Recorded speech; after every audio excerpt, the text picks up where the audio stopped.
French President Macron delivered a fiery speech, saying Americans can't be trusted anymore.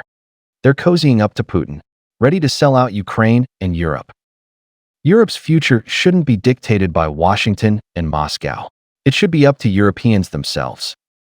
Macron stressed that France would consider using nuclear weapons for strategic nuclear defense across the entire European continent as a way to counter Russia's threat. The days of Europeans enjoying peace are over. It's time to face the crisis. He also highlighted that France and the UK would team up to draft a peace plan for Ukraine. Meanwhile, we noticed Germany's incoming Chancellor Merz saying he'll sharply boost military spending, ramping up aid to Ukraine. The UK, the second biggest donor to Ukraine, saw Prime Minister Starmer reaffirm that Britain will never abandon Ukraine. For a moment, Europe seemed to stand tall, flashing shades of its old imperial swagger. But to me, these politicians' acts are more show than substance. If the US and Russia strike a deal, their resistance is totally pointless. Looking at the numbers, the US has pumped about $100 billion into Ukraine. Europe combined doesn't even hit half that. Germany leads with around 20 billion euros. The UK is at about 10 billion pounds. And France, dreaming of leading Europe, has given just 5 billion euros, roughly matching Poland, which also took in tons of Ukrainian refugees. I reckon Macron dreamed of Napoleon the night before, thinking the French Empire's back, ready to sweep Europe. At its peak, France, backed by all of Europe's vassal armies, sent 500,000 troops to crush a backward Russia, only to get nearly wiped out, ending the Napoleonic dynasty. Today's France, with a GDP ranking 7th globally, lags behind Germany and Japan, doesn't even match China's Yangtze Delta region. So leading Europe with that strength feels like a stretch. Germany and France split on this. Germany wants economic unity over political unity, since it doesn't fancy being France's sidekick. If the French really want a strong Europe, they should hand over their nuclear arsenal. Set up a European army run by a European commander, not the French president. Otherwise, with France's puny nuclear muscle, European nations wouldn't dare rely on it. With France's land size, nuclear stockpile count and quality, plus its shaky economic power, it can't possibly prop up a strong enough nuclear umbrella for Europe. If the French won't surrender their nukes and instead want others to follow their lead, European nations would rather stick with the US's protection. Compared to France's parasol, the American nuclear umbrella's got real heft behind it.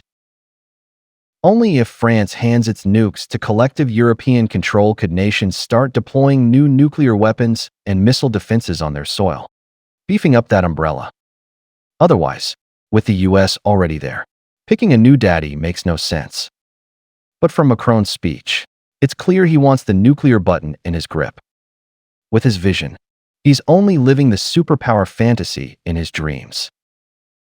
France has always touted so-called independent diplomacy, but in the US-China showdown, it's played the US's watchdog. Merkel used to brush off the US's overreach, keeping economic ties with China. So Germany's economy grew steady under her. France, buckling to US pressure, pulled unfriendly moves on Chinese firms, catching harsh blowback from China. Now, with the US ditching Ukraine and Europe, France is dreaming of leading Europe again. Never mind if its strength holds up. A political clown like Macron loves grand, passionate speeches on the world stage, spouting hollow slogans, but in action, he's a lightweight. Under Macron, France is fading fast, turning into Europe's India. Say what you will, with France's aid to Ukraine so measly, how's Macron got the gall to call out the US?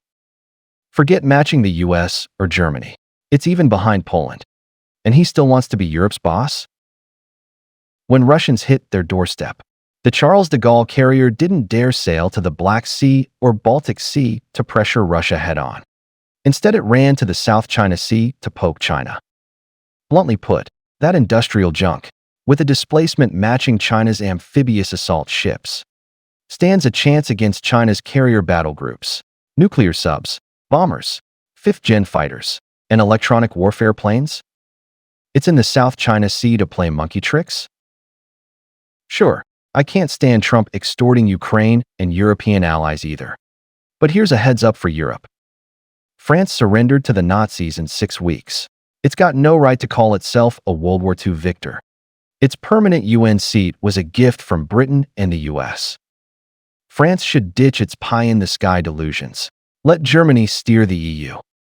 If France is willing, it could join Germany, Italy, Spain, and other core European nations to build a strong European joint force. Hand over nuclear control. Make the EU a real match for the US and China. Keep flapping lips, daydreaming of a French revival. And Macron should cut the noise. Let European nations line up begging for Daddy US's protection. Americans charge steep, but they're doers. Way better than a France that just talks big